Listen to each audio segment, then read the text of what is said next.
الحمد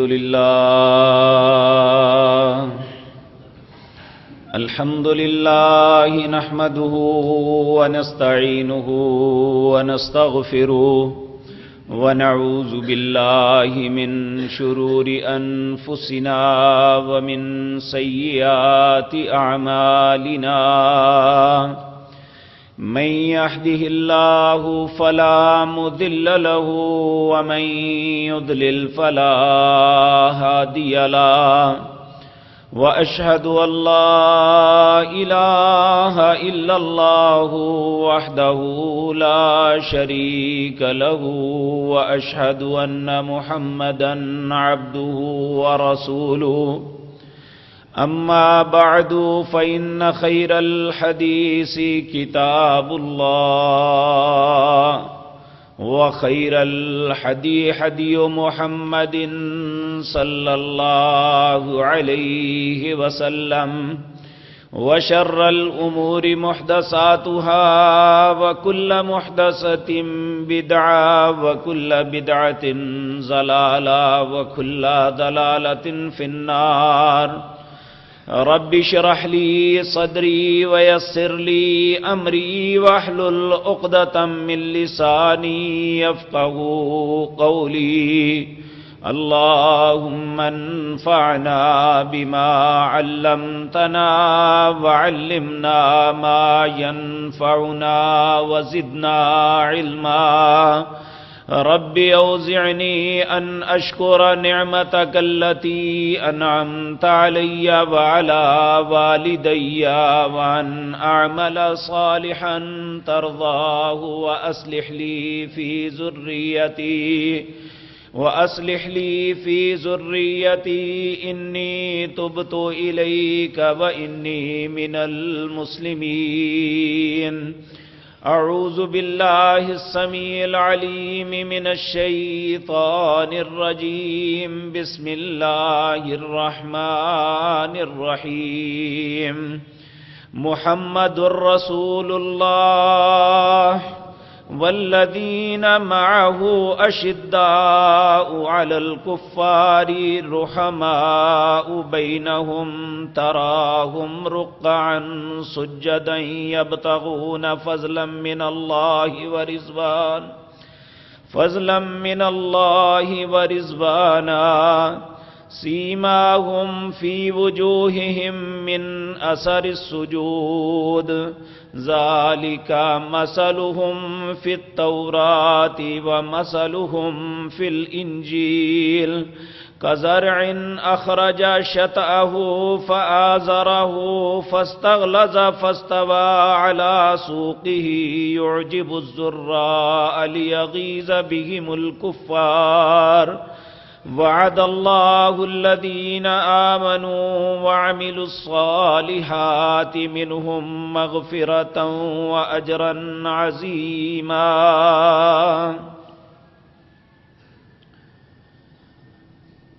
حضرات محترم، یہ ایک اللہ کی فطرت ہے کہ دنیا کے اندر انسانوں کے اندر معاملات میں دن پھرتے رہتے ہیں.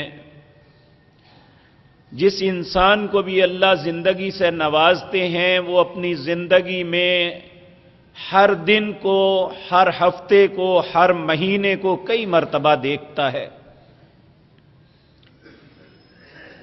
اور یہ بھی ہر مسلمان جانتا ہے کہ اللہ رب العزت نے قرآن عزیز کے اندر یہ بات واضح طور پہ فرمائی، ان عدت الشہور عند اللہ 12 شہرا فی کتاب اللہ یوم خلق السماوات والارض منها 4 حرم. اللہ نے جب سے زمین و آسمان بنایا ہے اس وقت سے اللہ نے دنیا کے اندر مہینوں کی گنتی 12 بنائی ہے، اور جب یہ کائنات بنائی ہے اسی وقت ان 12 مہینوں کے اندر 4 مہینوں کو دوسروں سے حرمت عطا کی ہے. جن 4 مہینوں کو حرمت دی ہے ان میں 3 مہینے ایسے ہیں جو پے در پے آتے ہیں، 2 مہینے جو پیچھے گزر چکے، ذیقعد، ذی الحج، اسلامی اعتبار سے 11واں اور 12واں مہینہ، اور تیسرا محرم یعنی اسلامی سال کا پہلا مہینہ، یہ 3 مہینے ایسے ہیں جو پے در پے آتے ہیں، جن کو اللہ نے دوسرے مہینوں سے حرمت، عزت عطا کی ہے۔ اور ان مہینوں میں یوں تو ہر وقت ہی گناہ کرنا منع ہے، لیکن ان مہینوں میں خاص طور پہ اللہ نے فرمایا تم لڑائی جھگڑے سے، قتال سے، ایک دوسرے پہ ظلم سے باز آ جاؤ۔ اور جو چوتھا مہینہ ہے اس کا نام ہے رجب، یہ شعبان سے پہلے آتا ہے۔ یہ 4 مہینے ہیں جو اللہ نے فرمایا منہا اربعۃ حرم، 4 حرمت والے مہینے ہیں۔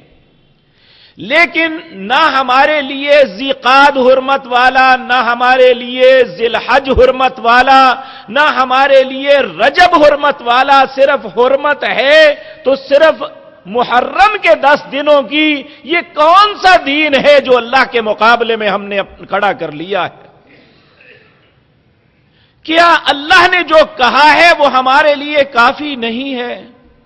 الیس اللہ بکاف عبدا، اللہ پوچھتا ہے کیا اللہ اپنے بندے کے لیے کافی نہیں ہے؟ وما ارسلناک الا کافۃ للناس بشیرا ونذیرا، لوگوں یہ بتاؤ یہ محمد صلی اللہ علیہ وسلم جنہیں تمہارا نبی بنا کے بھیجا ہے، کیا یہ لوگوں کو ڈرانے کے لیے یا خوشخبری دینے کے لیے کافی نہیں ہے؟ کیا کسی اور مولوی کی، کسی اور امام کی، کسی اور فرقے کی ضرورت پڑ گئی ہے جو اللہ کے نبی نہیں بتا سکے وہ ہمیں بتائے گا؟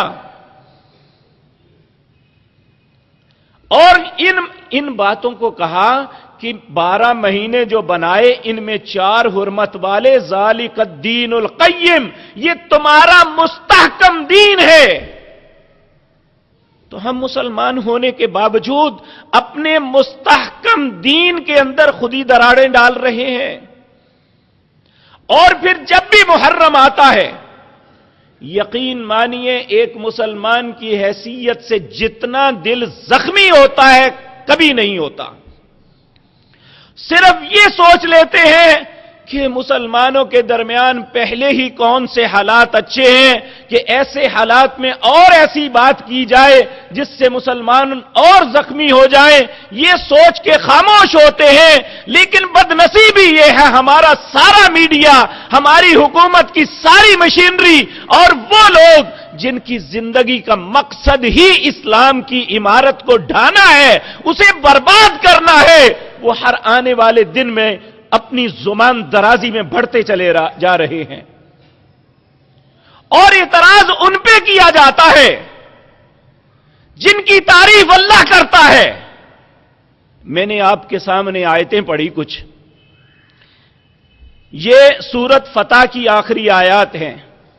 نام لے کے اللہ کہتا ہے محمد الرسول اللہ، محمد اللہ کے رسول ہیں صلی اللہ علیہ وسلم، والذین معہ، اور ان کے ساتھ جتنے بھی لوگ ہیں وہ میرے ہیں۔